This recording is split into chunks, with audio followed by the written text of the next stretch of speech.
there, and welcome back to the Cinema Asylum podcast. My name's Dyllan, one of the two superhero and sci-fi experts. I'm Matthew, the other superhero and sci-fi expert. I'm Garrett, the Indian drama expert. And today we are reviewing The Electric State, which just came out on Netflix. Directed by the Russo Brothers. Yeah, for better or worse. Yeah. So they've directed 2 Netflix movies. The first one was The Gray Man. Well, they've directed 3 movies since Endgame. They directed Cherry, which was for Apple TV. Then they did Gray Man for Netflix, and now their third venture with Netflix is this one, Electric State. Do you think it should have been their Endgame? Just wait. Just wait. I think it should have been their Doomsday. Garrett is currently waging a secret war. Very true. Very true. I think there's about to be a civil war. Shut up. If John was here, then yes. Come on, I wonder if John's seen this movie yet. Probably not yet, but he probably will within like the next week or so. Because he was going to be gone like the last 5 days. Yeah. Mm-hmm. Thursday, I think he was leaving. Yeah, I could see this being I'm very totally up his curious alley to for hear him. what he thinks when he does watch this. Want to go ahead and start? Wait. Just let's get this out of the way. Spoiler alert, just in Yes. case. In case you care. We're within 3 weeks. Mm-hmm. Yeah, but go ahead, Garrett, start us off. So the premise. So this is based on a book, or is this a Comic series? book. It's a comic book. Yes. Okay, I thought it was just a book. Yes. Because that makes sense because with all the now that the movie's been out, Swedish comic book, actually. Oh, it's Swedish. Oh yeah, I know nothing about the source material at all. But I have been seeing a lot of the illustrations from it. Yeah. Beautiful, Mhm. gorgeous illustrations. So the plot, the premise of the movie is that this takes place in the 90s. It follows Millie Bobbie Brown's character who plays Michelle.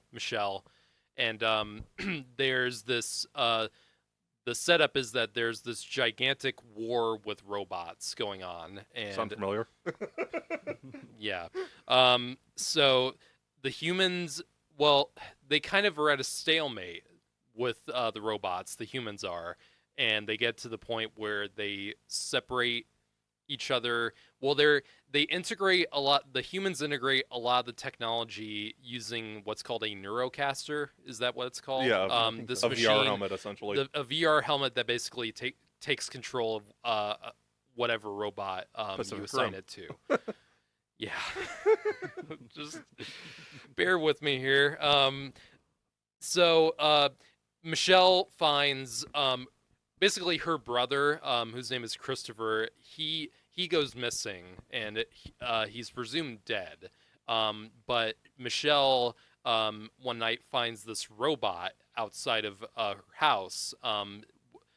What's the robot called? Is it Cosmo? Yeah, Cosmo. Yeah. It's this big yellow head, very smiley face. It's based on this cartoon show that they used to watch. Very Five when Nights they at Freddy-esque. Kinda, yeah. Yeah. A lot of the robots in this Yeah. reminded me of Five Nights at Freddy's Yeah. robots. So The they big cat one. it's very much kind of the ET formula where Michelle is the Elliot in the scenario and this Cosmo robot is the ET. Cosmo does not speak normally.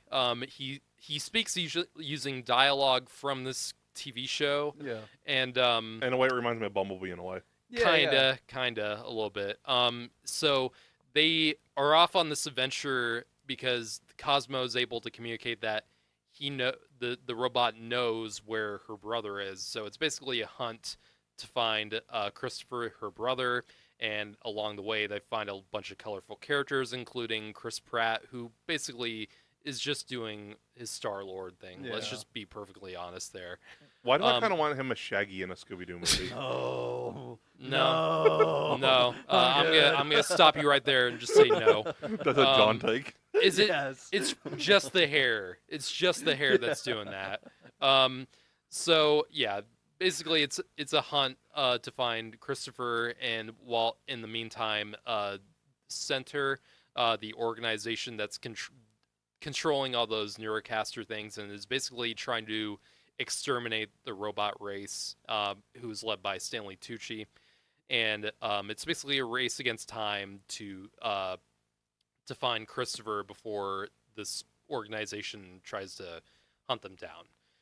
That's the premise of the movie. To get right into my, I've had a very rough kind of relationship with the Russos since Endgame, because keep in mind, their 4 MCU movies are easily my favorites in the MCU franchise, easily.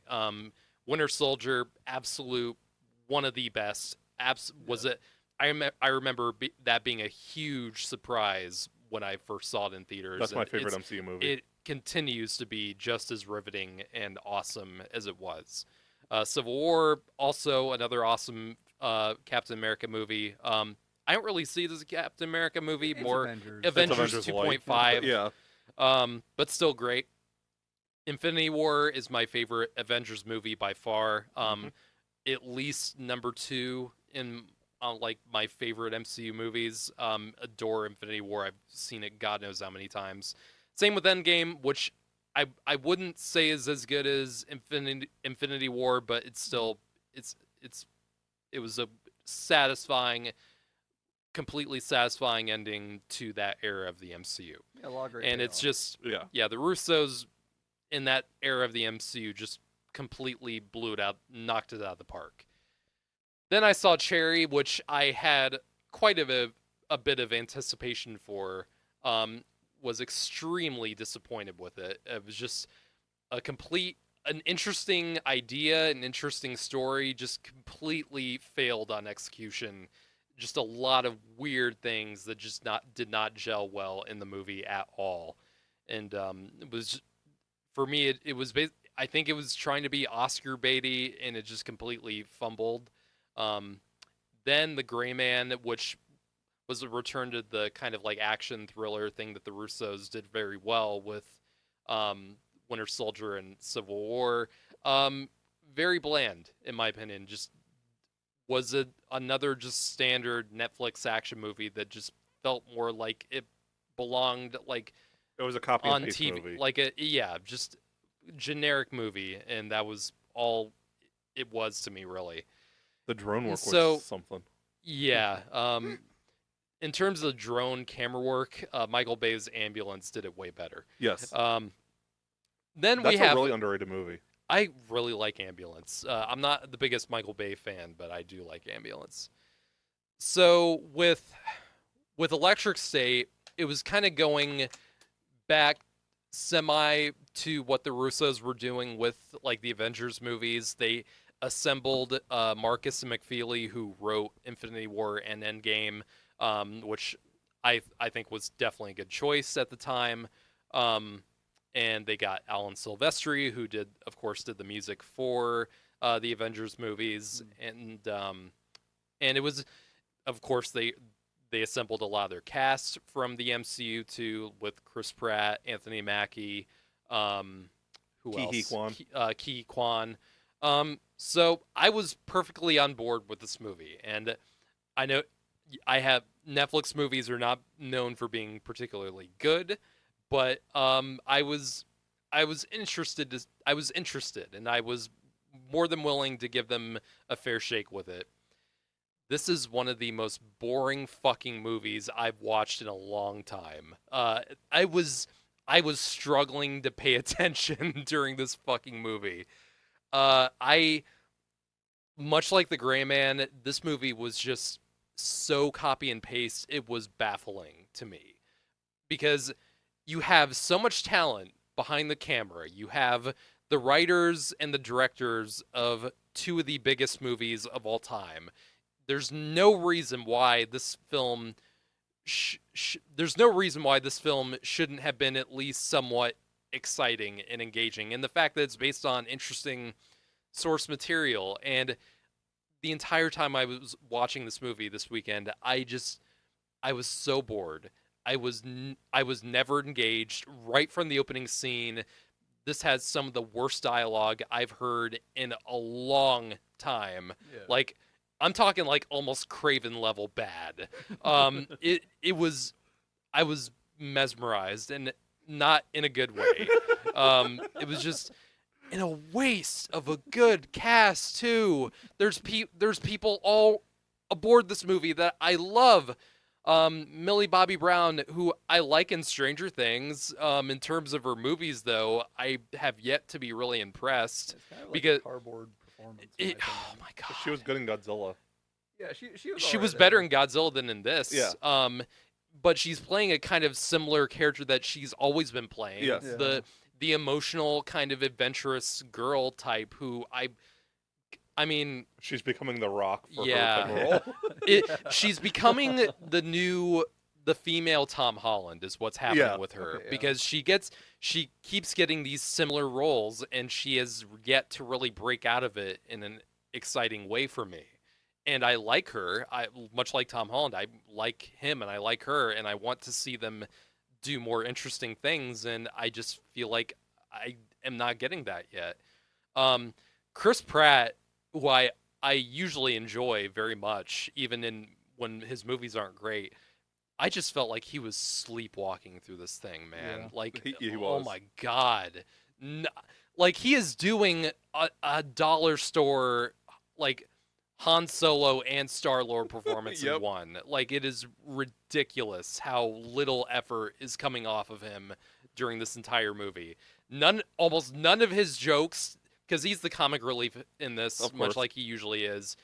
I had a chuckle at only one moment in this movie. It was the moment where they're in that like carnival thing, and the Funky Bunch comes on. He's like, "I am not dying to Marky Mark and the Funky Bunch." It made me chuckle a bit, and that's the only time. The rest of it, I was silent, stone faced, dead throughout the entire thing. It was just, I have more to talk about, but I was so unengaged with this movie. This is just. Let's talk about the budget. $320 million fucking dollars for this shit. As someone said, you can make 54 Anoras or 52. You can make 30 good independent movies with the amount of money that they spent on this one movie. The budget on Avengers Endgame was like $350 million, like production budget. Yeah. Yeah. This is only $30 million less than they spent on the biggest movie of all time. Yeah. What the fuck are we doing, man? Like, seriously, this movie looked no better nor worse than like most of Netflix's movies, if I'm being perfectly honest. Like, it's not a technically bad looking movie. The CG is, for the most Yeah. part, pretty good. Yeah. The robot CG The looks robots pretty look great. Yeah. good. The robots do look very good. The climax looks fine. Very gray though. Just not very The CG looks a lot better than the MCU lately. true. Like, I'll give it that, but like was not. This is not nearly as impressive as some other movies that I've seen lately. Like last year, Dune Part 2 had like a $200 million budget, and it looks leaps and bounds better than Yeah. this. Interstellar only had like Oh 160. my god, any Nolan movie with Yeah. a budget less than this looks infinitely better. It's just, where the hell did the budget go? Did it go to the stars? Probably, I mean, yeah. are they that expensive? Is Chris Pratt that expensive? Is Millie Bobby Brown that expensive? I don't know. Like, it's not a cheap looking movie, but it looks no more expensive than most of Netflix's movies, and it confuses me to no end. A movie with I don't get it. a movie with a lot lower budget that came out in the last few years. I'm bringing this up for reasons you guys know already, because The Creator, Oh, Yes, that was what I was gonna bring up. $80 million. $80 million for that. And it looks so much better. Yeah, it does. Like, and Godzilla -1, which, as far as I know, had budget Like lower 15 than million. 15 million. Yeah. Looks incredible. What the like? The creator, What they the only hell used a $4,000 camera. Yeah. Seriously, there's been a lot of talk in the past few years about overspending on movies. Yes. I cannot find a better example of that than this movie. Yeah. Like, I seriously can't. Like, the fucking what Brave New World, which I criticized a little bit of CGI with, that had almost like, I think it was like 180 million, something like maybe that, yeah. 190. So a little over half the budget of this movie, and it looks no different. Like, it Right, honestly yeah. looks no different. It's so confusing to me. Like, what the hell? Oh my god. I think people should get paid, but I'm wondering if actors are getting overpaid. Yeah. Yeah. Yeah. Like, seriously. Like, yes, talent is incredibly important. Absolutely. I'm not saying it isn't, but I'm gonna catch heat for this, but Robert Downey Jr. are getting $100 million for 2 movies. It's crazy. Yes, It's insane. That's batshit insane. it is. more than like most people will make in their most actors will make in their entire careers. Yes. They're I don't. overspending on talent instead of focusing on the product. Yep. And they're not going to make any of that money back. I Nope. mean, No. no matter how many people watch this movie on Netflix, Yeah. how are they going to get that back? Right. Like By upping the monthly prices. Yeah, exactly. Exactly. And you're still not gonna get it all back Yeah. and because people I are gonna just keep don't- leaving Netflix. Yeah. The higher the the higher they grind, raise the streaming the grind- services. the grind, as they call it, Yeah. getting on and getting off as soon as they're done with whatever. Yeah.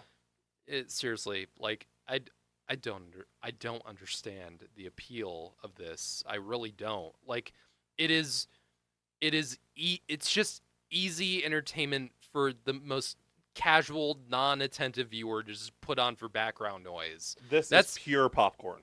Yeah, Yeah. like a random schmo is just gonna put this on in the background while they're probably doing something else, and It's content. It's not a movie. yeah, that's Which is where we're getting with a lot yeah. of stuff.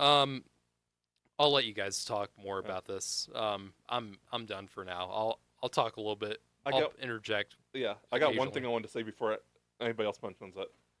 There was an interesting character. And kind of I don't know how to put it. I guess a kind of mascot, Are you talking about Mr. Peanut. Oh, Mr. Peanut. Yeah. Yeah, that's what confused me when I first saw that picture of like Millie Bobby Brown in the fighting with Mr. Peanut. I was like, wait, Woody Harrelson playing Mr. Peanut. what? And what's that? Because it looks exactly like the mascot from. It is. It is the exact same Yes. thing. Yeah, That's yeah. what confused me. It was like, is this a movie where like a bunch of mascots are fighting? See, Like, okay, yeah. I My thoughts going into this movie, I kept remembering the premise of that one Simpsons Treehouse of Horror episode where all the mascots come to life And terrorize. don't Springfield. forget the infamous animated film Food Fight. Wait, I don't know if what? you I don't. do think you not know about no, this. I I've have not heard no of idea. So, Food Fight, please look this up later. Classic animated film starring the likes of Charlie Sheen, Hilary Duff, and Chris Kattan. A movie that was started production in like 2002, but apparently by a unknown anime company. Like no one knows about this, but this anime company who was working on this in 2002, a bunch of the footage got stolen. And they never got it back. Okay. So years later, and I think that the movie came out in like 2012. Jesus. They just kind of started from scratch again, and it's basically an anime movie. It's like Toy Story or Wreck-It Ralph before Wreck-It Ralph, where it's just a bunch of grocery mascots in like a grocery. It is one of the worst things you'll ever see. I need to see this. Yes, please. Ridiculous. It's insane. It's so bad. But it's kind of fascinating. It has grocery icons like Mr. Clean and the Twinkie guy. And, Okay, this is amazing. it's not approved by any of these. Yeah, Yes. figures, yeah. Yeah, so don't expect that. So it's like the animated movie of Super Smash Bros. Except if it was animated by your like 15-year-old nephew on his on Adobe After Effects. Yeah, the animation is so shitty in it. I'm gonna have to watch this. Yeah, For real. it most of the movie is like kinky stuff, like with this one female character. This is a movie made for children, and it has like a woman who holds watermelons up to her breasts, like for real. And it's We need to do a live reaction to this. you might have to like it's crazy. It's gonna be interesting watching John's reaction to this. Yeah, I want to see. But anyway, so off food fight. Yeah, let's talk. Yeah, is that in the comic, Mr. Peanut? I have no clue. Yeah, I'm not entirely sure. Because it kind of confused me. Like it was kind of jarring. Like because there's no. Well, there is one that giant robot that looks like Sonic a bit. like the tall, like Felix the cat. Yeah, looking- like Yeah. a blue yeah. hedgehog-looking thing. I was like, is that? It looks like Sonic. And it's like, I guess it's not supposed to be. And No. no one mentions that this Mr. Peanut thing is based on the peanut thing from that you find in the grocery store. Well, I don't know. They keep calling him Mr. Peanut all throughout, and Yeah. the peanut mobile, the back of the seat say Planners. Yeah. So it's Oh, gotta be like oh, the official yeah, yeah. mascot. What the fuck? I'm kind of wondering. It was so confusing. Like it honestly was. Like it. They don't explain it. No. Never. It was just. I don't know. Just why'd they make him that thing? Well, I mean I think that it's the animatronics and the use of the animatronics here are really interesting to me. 'Cause Yeah. you know that the reason why we don't have more stuff like that in the movies because of they didn't want to pay for additional brands. But I'm kind of wondering like the same thing. Why like, the- is then Mr. why Peanut they in the original one, or was it like a different mascot that got replaced? And by does he Mr. Peanut? does he have a monocle? Yeah. He it's like magnetic to his eye, and he like Yeah. moves it around all the time. I'm wondering I if don't- it was a different like Sword Swedish King, too. mascot and they switched it to like an Americanized. no That's what way. I'm thinking too. A Swedish mascot that looks exactly like the Planners. No, thing? I'm saying like I'm wondering if they replaced him with a Swedish one to an American. I don't know. Yeah, for like Mascot. the American audience. Yeah. And stuff. Yeah. Then why is only one of the? I'm genuinely curious about this. Like, why is only one of the robots like a mascot like that, and no one else is? I think that it's literally just the licensing because it shows Yeah. that Walt Disney invented robots for his parks. That Yeah. was Yeah. like the start of this entire thing. So you know that there's like an animatronic Mickey Mouse running around and Goofy and Daisy and all them. You know that they're somewhere in this world. that we would just never probably see any that of would have them. probably made this like Ready Player One or something. Yeah. There's an animatronic Winnie the Pooh running around with a knife and just I'm sure there is. Blood and Honey Robo Wars. Yeah, that's what I was about to say. Yeah. I mean, Woody Harrelson, he's one of the only few like people in the movie that I feel like was trying to do something. Yes, Yeah. And maybe Uh, it's just because I like Woody Harrelson. Giancarlo. I was got mixed on his nothing. I got performance here. nothing from him. Okay. He's one of the people in this I just felt like was completely I mean, literally phoning it in. He's most of the time he's on a fucking little True, screen. yeah. Yeah. His face is on a screen. I don't know. Just I don't know. I feel like same thing with Brave New World. I just felt like these Yeah. two roles this year, like I got nothing from him, and he's an actor I love in almost anything. I feel like the best performances were probably Woody and Kiki Kwan. Ki Kwan, yeah. I mean, I thought honestly, I thought he was more passionate about his role in Love Hurts. I still have And, not seen that. I wanna see it. I need The to- movie I actually didn't actually think was that bad, and I know it got a lot of bad reviews, but I had fun with it. I thought Ki Kwan usually, even if he's not in a good movie, he's usually the most energetic and lively Yeah. Yeah, out of them. I mean, he was fine, and for what he had, he's not in the movie long. I don't know. It's not. He didn't really add anything to the movie for me. I'm trying to see who the Who was the other person you brought up? Besides Kiki. Woody Harrelson. Yeah, that's Yeah. And then there was someone else too. Go ahead, Dylan. I'm trying to figure out who it was. Well, I was gonna say this is. I think that it might just be because I haven't seen like his full repertoire or anything, but like this is actually one of my favorite roles from Woody Harrelson because it just differs from a lot of the stuff that I've seen from him. I just a lot saw of stuff him. that I've seen. He's been like a smart mouth who's trying to one up the other character in the room. A lot of the stuff that I've seen, that's the kind of character that he plays. Here, I mean, he plays a more like controlled and concise kind of leader type character. I really like that. In bigger budget movies, that is typically what he's there for. But Yeah. like he has roles like his role in No Country for Old Men, where he's fantastic in. Yeah. And I just saw him in that movie Last Breath, which was the movie I about want to see that. Yeah. great, really good movie, and he's very good. He has a lot of great emotional moments, and 3 Billboards Outside Ebbing, Missouri, which he's also fantastic in. Oh, I didn't know that he was in that. No, he has a pretty big role in it. He's extremely good, as he usually is. I love Woody Harrelson. One of my he's favorite great. roles is Zombieland. Yeah, absolutely. Tallahassee. Absolutely. That might be his most definitive role for me. Time to nut up or shut Time up. to nut up or shut up. Love him in that. When they brought up the Twinkie in the mall, that Yes, was my immediate yes. Yeah, thought. I exactly. was like so fucking funny. The other character, Jenny Slate as Penny Pal. Oh yeah, she was great. fine. Yeah, She had some of the few moments of humor yeah. that I every moment with her, like I thought her performance was good, like her voice yeah. performance. All of her humor just completely fell flat for me. I don't know. like I said, one chuckle in the movie. That's it.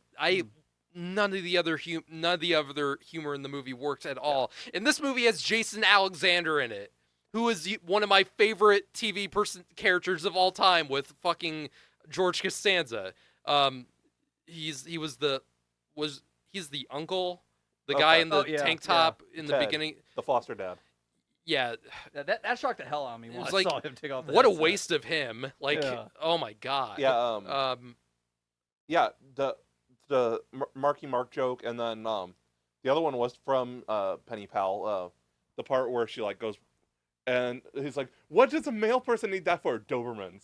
Yeah, I that. didn't find that very funny either. I was just mortified and laughed Yeah, at the same I time. know. It's Like, like, that's so fucked. why are we ripping a dog's heart out?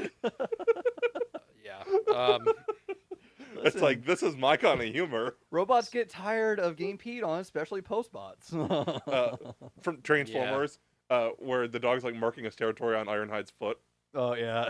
That was like 80% of the humor in those movies was those fucking dogs. Put Especially lubricant on my foot. Especially the second one. Oh my god. The second one's so bad. I try not to bring so anything bad. up after the first one. So. This movie's not Revenge of the Fallen level bad, but No, it's not. But this, I was just, like I said, I was just It's so bland. completely dead zoned out of this thing. Like I was watching it just for this. The only reason I watched it was for us to talk about it. Like that's, if I was watching this on my own, I would have checked out. Like I would have exited out of it like 5 minutes in. Like it is so generic. Yeah. This is what I put on Letterboxd. Just one sentence that I put. Good CGI and a star-studded cast. Yeah. Somewhat make up for an overly basic plot. The most cookie cutter Star Wars thing, like Amblin movie level plot I've seen in years. Like this movie They pull is from every trying. single movie. It is and- trying to do what every Amblin movie, like E.T., all those Spielberg classics, of that era, and it never feels genuine to me. Like it never feels like it has that wonder to it that those movies do, because it just feels like it's aping off everything that those movies are doing. Yeah. And it's not, excuse me, it has no personality. These characters don't, I never felt chemistry between these characters. No. It just, most of the dialogue is just like exposition. Yes. Like characters explaining what's happening in the backstory of this world. The world sounds interesting. Yeah. The characters aren't. And it doesn't matter how interesting the world is, you need good characters to live in it. And they completely failed at that with this. Maybe once they do the TV show, it will go better because they're And working on a TV show apparently. Honestly, looking at the illustrations and reading up a little bit on the source material, the source material is supposed to be very gritty and kind of dark. Yeah. And that's not the tone that the movie is going for. No, And it's I going think for a very Ready Player One. and Yeah. that was, I think that was one of their biggest mistakes. They were trying to do this super lighthearted, sentimental thing, and it feels so half-hearted. Honestly, if you got a different team working on this, if you got someone like, I know Gareth this Edwards. guy, like Gareth Edwards, and this guy, I mean, this is a pretty like hit or miss guy when it comes to sci-fi, but Neil Blomkamp. Imagine if you Oh. got like a District 9 type of direction with this. That Like, would've been something really that interesting. would have been something.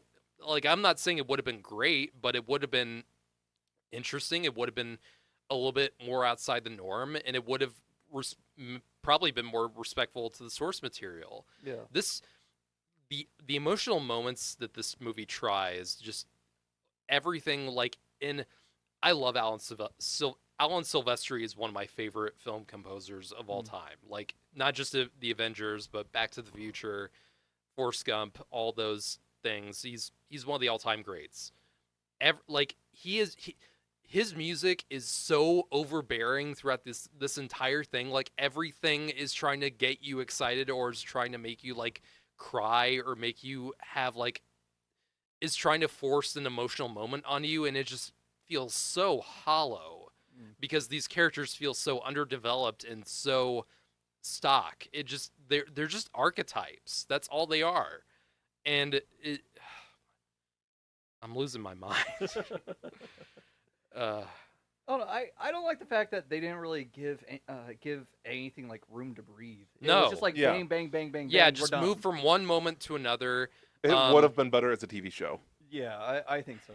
Yeah, I mean, it would have given them more time to like explore the world and the Yeah. characters, and just from the opening scene, when Millie Bobby Brown and her brother are talking, it's just like, this is not how people talk. Like, they're walking outside the school, and like they're talking about like sciencey shit like super quickly, and it's just like, I don't buy this for a second. No.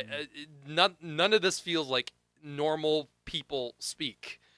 It just, right from that moment, I was like, this movie is not going anywhere good, and it just continued to be so boring. Oh God. I don't know. And they try to force in so much information about this world in so little time, and it's just, I don't know. I felt numb by the end of this movie. I really did. It was a lot to process. It was a lot, but it was also not a lot at the same time. And all the forced music cues. yeah. I mentioned the Marky Funky Mark, Bunch one yeah. and the carnival scene, like that they use that one robot called Taco to like play all these and it's like, I don't care about these characters enough to get excited because they play to get ready for like the big Don't Stop climactic Believin'. it's like and they start on like this piano version, they get this like swelling like orchestral Don't Stop Believing like version of that, and it was like, dude, are we real? It's like, you're trying to make us excited for something that you didn't fucking earn. Like, you didn't earn any of this bullshit. It's like, They were riffing Guardians of the Galaxy for all that. oh my God. A lot of movies do that Yes. nowadays, and it's so goddamn old and boring now. I'm so sick of that. Like, I'm kind of running out of stuff to say, but like, also, getting back to the cast, Stanley Tucci, one of my favorite actors, wasted. Another actor just completely wasted. I didn't recognize Anthony Mackie's voice as Herm. Or Yeah, that threw me off a bit. I recognize like the pattern of speech and that was all. intonation. Yeah. Yeah, that was Okay. they raised his voice up, so Yeah. it was a little hard to tell that was Anthony Mackie. Yeah. And I mean, the only relationship like between characters that for me felt that I felt any kind of like chemistry with was Chris Pratt and Yeah. Yeah, and that that's what I was robot. gonna say. And then they fucking ruined that at the end where they have this emotional moment that you think would be emotional for the character, And then they turn into a and joke. then they just turn it into a fucking Marvel joke. Yeah. Oh, that made me angry. It insulting. Like it was so insulting to Look out, me. Dyllan, Like he's turning green. That's my job. yeah, just the Russos really try, or McFeely and what's the other writers? Marcus and McFeely try to bring that kind of Marvel type humor into it. Doesn't work because we're not with those two Avengers movies. We had been those characters had been long established. Yes. We'd already loved them from the start, and so I don't think Russos know how to. they write don't new know how characters. to. They don't know how to establish new characters. Right. They know how to work with already established characters. Like they before they got into the MCU, they did a lot of TV and they worked with that, and that's how they got to work on the MCU. I think They aren't good at establishing new characters for us to get invested with. They know how to work with they already know how to work with characters that we already know, but they don't know how to make us get to love and appreciate new characters. Gray Man could have been good. It just wasn't. I think they could do like a James Bond or a Mission Impossible or a Bourne film and do halfway decent. If I don't you think have they a do if too you bad have on a those, good yeah. if you have a really good set of writers. Yeah. And yeah, I'm like I said, I wasn't expecting anything like mind blowing out of this movie, but I expected like something. A decent And this movie movie gave me nothing. Like it honestly gave me so little. Oh, Do you have more thoughts, Dyllan? Do you? Because I do have some. Yeah, go for it, and I'll just see if I could think of anything if else. you have any more like spoiler thoughts, which I honestly don't. Well, I mean, we kind of hammered home a lot of the criticisms that that I personally had with the movie. That said, coming out of the movie, I left it with the same amount of entertainment that I was expecting going into it. I knew that it wasn't. I figured that it wasn't going to be an amazing movie. Just for the reasons that we said earlier, just like the previous track record of the Russo Brothers after Endgame. And I'm not the biggest fan of Millie Bobby Brown for the exact reasons we said earlier. I really like her on Stranger Things, Yeah. and I have yet to see her in a movie that I'm very impressed with her with. Because Yeah. it just kind of, most of her roles kind of feel like semi-11-ish. Yeah. Yeah. I will say one of the jokes that I'm mad didn't land very well was the what are you expecting? Herm to cram us all into that van, carrying us on a shoulder. It's Yeah, like, I hate that fucking joke. Well, like, there's a way to do that joke well. Yeah. They did not execute it well. it's so telegraphed from so far away. Yeah. Like that kind of joke where it's like, I'm not gonna do this thing. Cut quickly to them doing that thing. It's like that joke is like 50 years old at this point. It's probably 70 at this point. Oh god, that joke has been around since like the fucking 30s. I think. Yeah. It's ridiculous. It really is ridiculous. Well, I mean, like with that said, I liked going through it. I liked. I will say I'm still not super impressed by Joe Russo's acting, but I also know that he just takes like the tiny little moments. And yeah, I liked what he did in he Endgame, loves but- inserting himself into these movies, doesn't he? Yeah, he does. He does. And I saw a post about that thing today. I think it was like, remember when Endgame came out? It was like all this talk going in. It was like this was gonna be the first MC movie to have an openly gay character, and it's him. It's one of Yeah, the directors. So it's like you're just kind of patting yourself on the back there. Well, the thing that makes me mad about that is that I might have misread something or might be misremembering it. But when they were writing it with the idea of somebody else playing that role. And then, like, as they approached the day, they're like, yeah, we can't really get anybody that fits it well enough, so he stepped in and did it himself.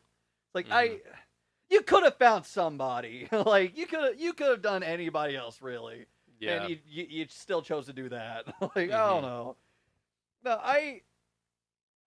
with all the flaws and criticism to be said about this movie, I felt myself be entertained by it. Again, it's not a phenomenal movie by any means. And I really do wish that it would have stuck a lot closer to the source material, just based off the stuff that we've been talking about, along with some of the stuff that I've heard. I will say some of the criticisms that I've been seeing about this is the well, we don't really sympathize or empathize with the characters very well. It's like that's absolutely true. Yeah. Like they just aren't written too well, and just It's they so aren't given they aren't given a whole lot of time for them to be their own characters. It's just like they're moving the narrative forward. That's it. Yeah. Well, that wouldn't be so big of an issue because I've seen a lot of movies that move really quickly, but have good characters in them. It wouldn't be as bad if they had chemistry with the other characters. Yeah. And they don't. They really don't. Like Millie Bobby Brown and Chris Pratt really did not have chemistry together, in my opinion.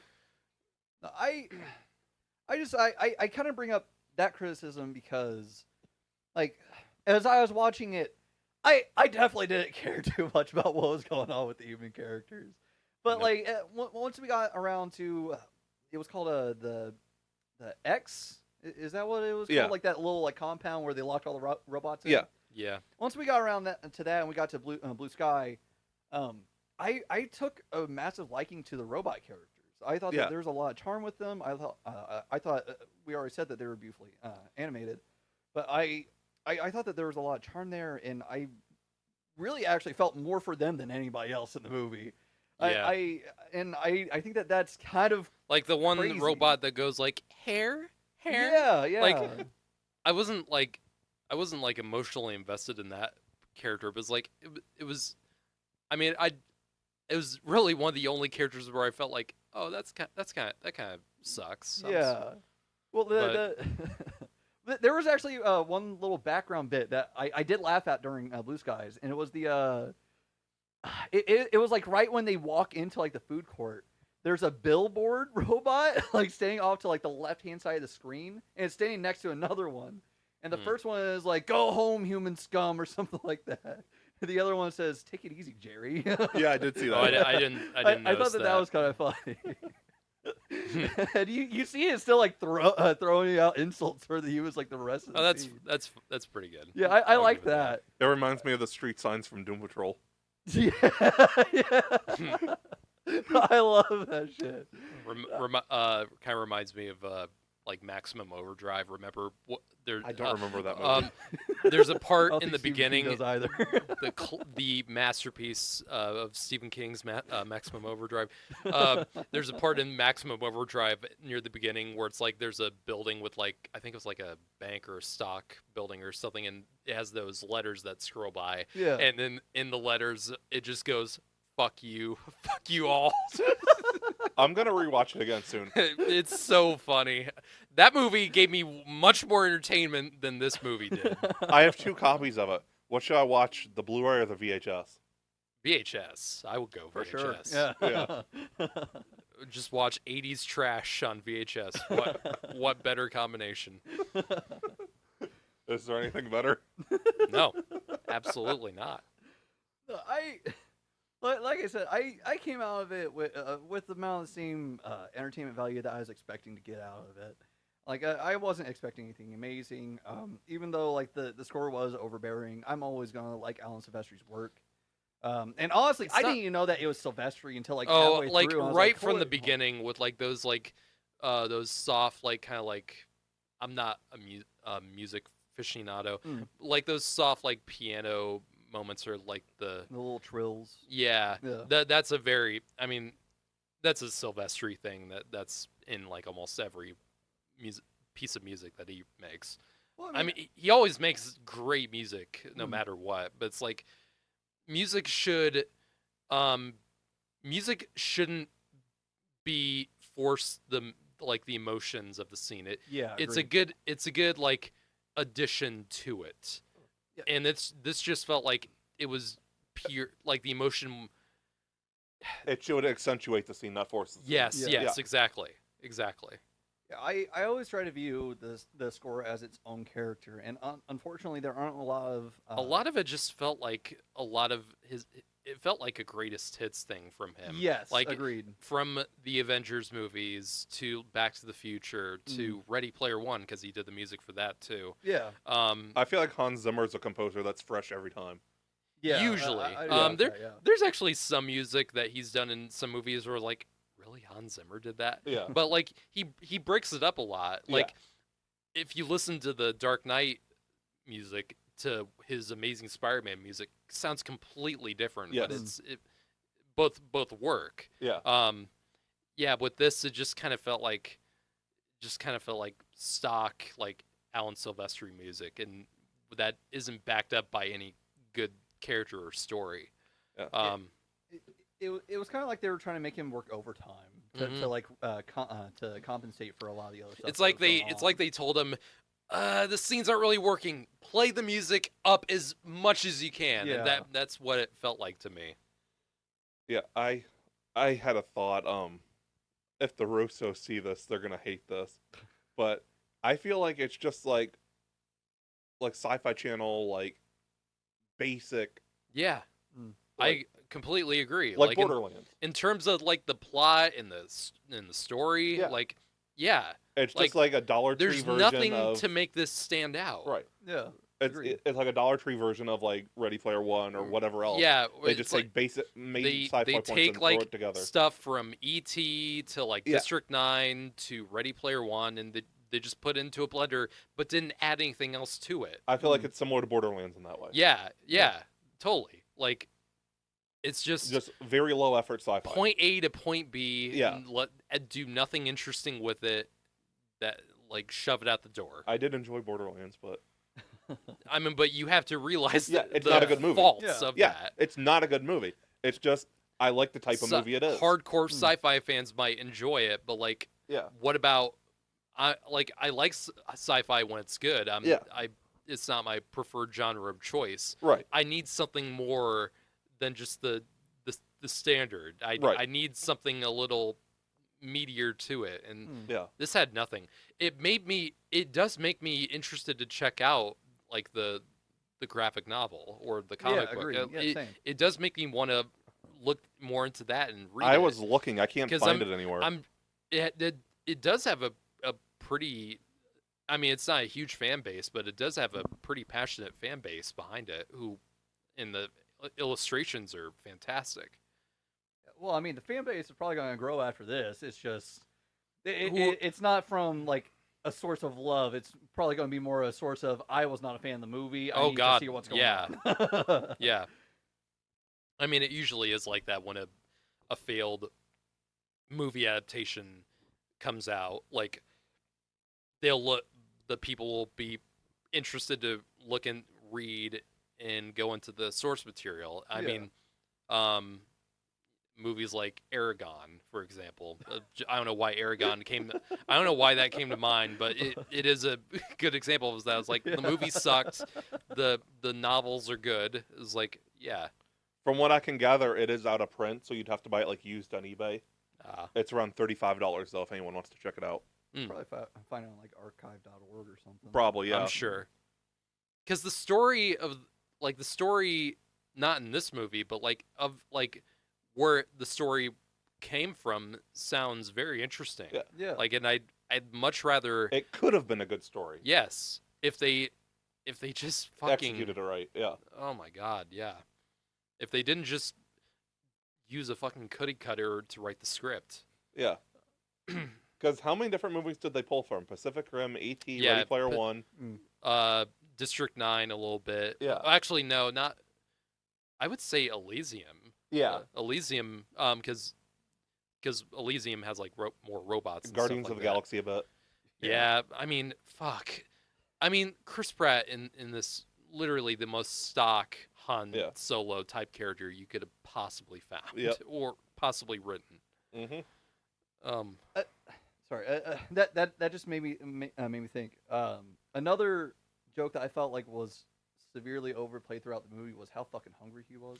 Dude, oh my god, I totally agree. Like, dude, shut up. It's not funny. Yeah, I I just the entire rant about not wanting to eat the candy bars that were in the crate or whatever. Oh, they're collector items. I'm not gonna eat the product. Blah Yeah, blah blah blah blah. That was dude. Star-Lord to a T. Yeah. Yeah, oh my god, every time he yells in the movie, I just got so annoyed. Like, it never felt like the character was doing it because that character would do it. It just felt like this character needs a quirk. Yeah. That's agreed. a quirk. It's not. It sounded like doesn't make a Star-Lord getting angry. character. Yeah, just. Ugh. It's like, yeah, you're not Zombieland. You don't get to have your Twinkie moment in this and without earning it. Well, he kind of had a Twinkie moment, kind of. What but was only like that? on page. Yeah. Just the moment where he like swiped up some of the beans on the plate with the Twinkie and shoved it in his mouth. I don't even remember that. Yeah, it was. that was like right before they left the mall. It was literally a 3-second scene. Yeah. It was the Oh, one fuck. where It was a throwaway more than anything. yeah, like they walked into the burger shop. He was like, do you got like a what do you say, like a burrito? No, we don't got burritos. We're fresh out of that. We got cheeseburger and fries though. Okay, I'll take that. All right, I got more bad news. We're out of that. And then it was the Twinkie and beans. Yeah. The only way that that whole thing with his character would have worked and would have worked amazingly if in the climax of the movie he turned into Pac-Man from Guardians 2. I mean, it would have been stupid, but it actually would have went somewhere. That's You true. know? That's true. Yeah. Yeah. I think if nobody else has thoughts, we'll just talk about the ending real quick. Like, Yeah. I'm ready to go. Yeah. they found out. She found her brother alive. Yeah. They had transferred his consciousness into Cosmo. Hey, are you good? That you just remind me of another point that I want to make. But continue. They transferred his consciousness into Cosmo, but they made it symbiotic, so he was in their computer, and the computer was in him. So the moment they shut the computer down, they'd have to pull the plug on him, life support. So she ends up using a neurocaster to go in and talk to him, and he tells her to pull the plug. And then they went on essentially the exact same monologue as the end of Ready Player One. Yeah. It was almost the exact same thing about we need human connection. Just embrace human connection. Yeah. God, it felt so forced. Yeah, I wasn't a fan of it Yeah. at all. They ripped that from Ready Player One. Yeah. Pretty much. Yeah. Yeah. Oh. And I don't think like Ready Player One is like a masterpiece or anything. It is. I mean, but it's a fun movie. Like yeah, it's a great ride. For me, it did enough to like justify. It was like, okay, this works. They did enough to make it work as a movie. And I mean, when Spielberg's doing it, and the technology that he showed in the movie was impressive. We like have the visual effects technology. and all that. And even though it was a lot of like IP, like masturbation and all that stuff with like, I mean, it was basically. Yeah, I know, but they you're did right. fun stuff with it. I mean, that Shining scene, for example. Yeah. I remember that was one of my favorite scenes seeing in a theater. That I just kind of like glowed when I first saw that. Wait, the scene in the house or the scene where Chucky shows up? No, I love the Chucky scene too. No, the entire Shining level. Okay, no, yeah. when they go in the Shining, like Effing stuff Chucky. like. It's fucking Chucky. That I We love got that one scene. of those moments toward the end of this movie too, where Which- the little like the honey bear robot is running around like stabbing people in the neck. Honestly, this movie left so little impression on me. I forgot about that. That seem was to like forgot the half first the thing that came to mind. I'm serious. When a movie is that bland and forgettable, I forget about it so quickly. What was that last point you wanted to make, Dylan? Well, I was just gonna say there were like we said, the writing wasn't great here. But one of the No. biggest issues I had was the plot hole of he didn't need the ventilator. He didn't need to be No. on life support or anything. No. And then by the end of it, they're like, oh, if you unplug me, I'm gonna die. And it's like, that's not fucking true. We've already seen that. Like, I don't. Unless they had done like further experiments on them that they just never told us.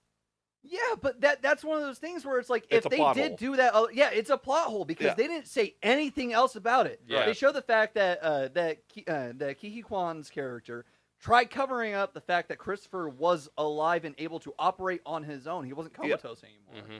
They tried to hide that, and then they didn't bring up anything else about it, about the fact that his body was still alive. Right. Nothing. And then at the end, they're like, oh, yeah, no, as soon as this stuff goes down, I go down with it, so you just need to pull the plug. It's like, no, that doesn't have to happen. Like I just...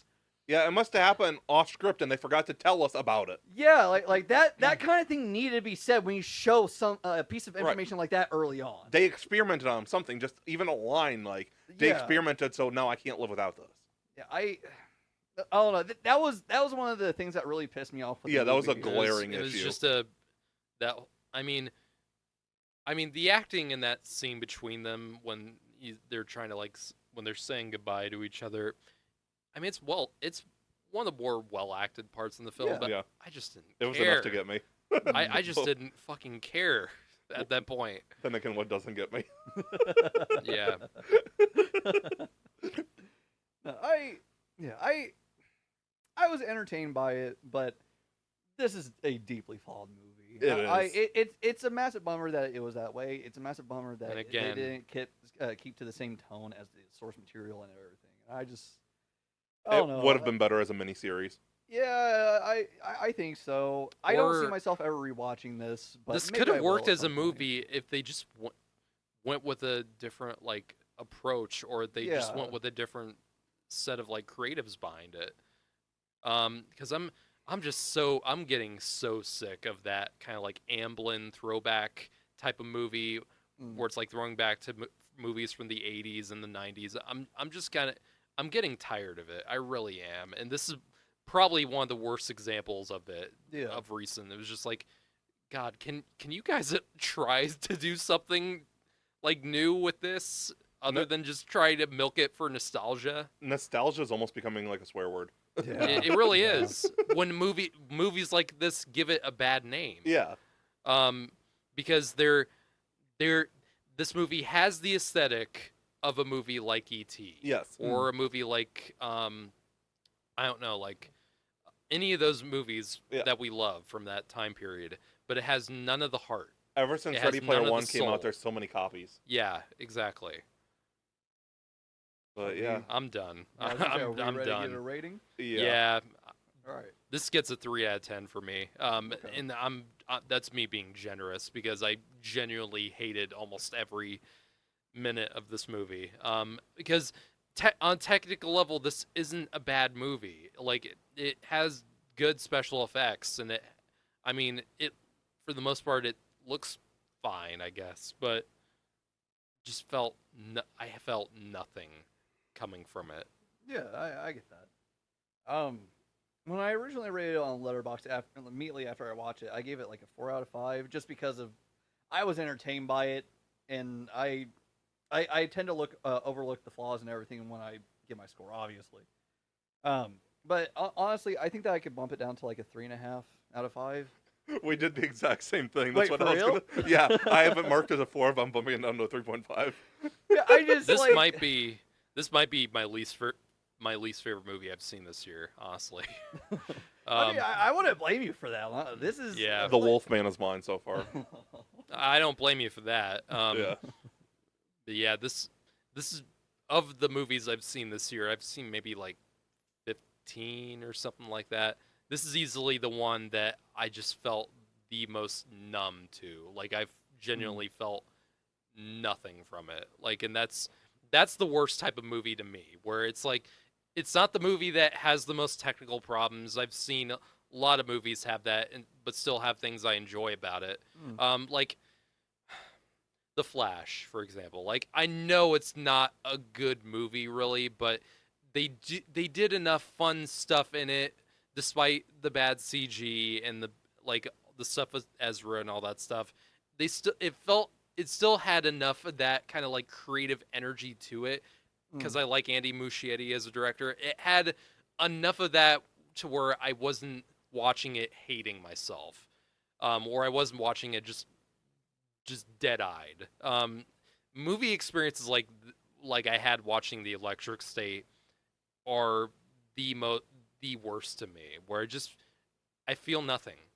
And that's not what I want to have when I watch any movie. You'd rather feel hatred than nothing. Yeah, exactly. Like, I'd rather be a movie like Amelia Perez, for example. A movie I hated. I absolutely hated. Is a movie that did get an emotion out of me. Yes. Like, I was cringing through a lot of it, but I was still interested to see what they were gonna fuck up. Yeah. Like what's coming next? Yeah. This, I was not interested in any of it. And that's the worst type of movie experience for me. So yeah, I'm done. Russo's, you're 3 for 3 in terms of bad movies for me. Yeah, I'm really nervous about Doomsday and Secret Wars now. I genuinely am.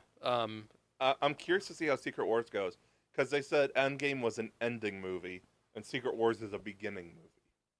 No, well, I mean, with all the see. rumors that we've heard about everything after Secret Wars, or that everything that might come after Secret Wars, I could see what they're pulling off with that, with it being like the beginning, because it's supposed to be like the reset The of the MCU universe. needs to look way different after Secret Wars. It Agreed. has to. Yeah. Yes. It has to.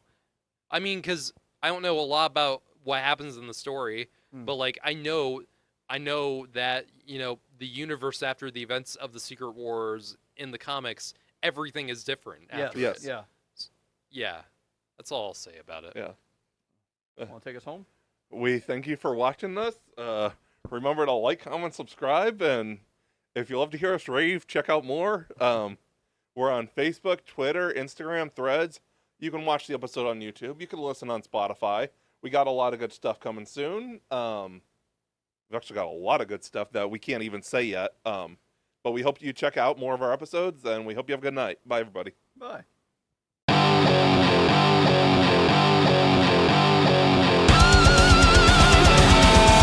have been the Cinema Asylum Podcast. You guys were awesome. Thanks for coming out. Good night.